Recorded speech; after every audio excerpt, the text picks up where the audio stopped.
Today, Velma and I were talking about this weekend, obviously Easter weekend, and she raised the question, what about Saturday? What about the day between Friday and Sunday? And so that made me think about this quite a bit. When we think of the entire Passion Week of Jesus Christ, or from Palm Sunday to Easter, every day has a tremendous significance except Saturday. That's the one day that doesn't.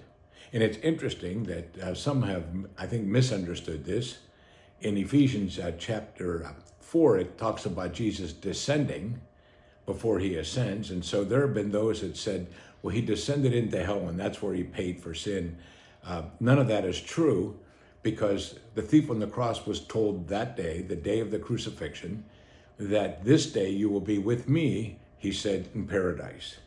And so what we think about when we think of this weekend, you have Friday, a very dark day, a day of incredible suffering and sorrow.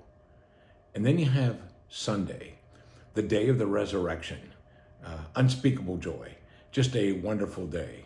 But in between, you have Saturday.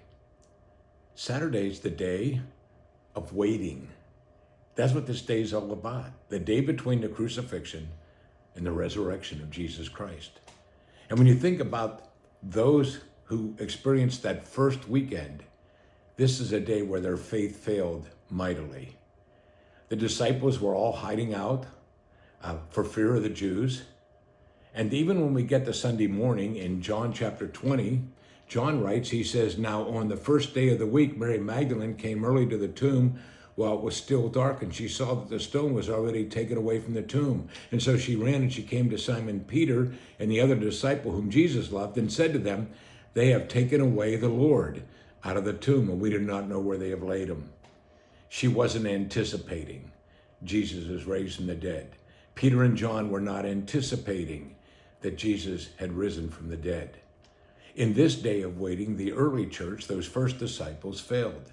But for us, it's still a wonderful day.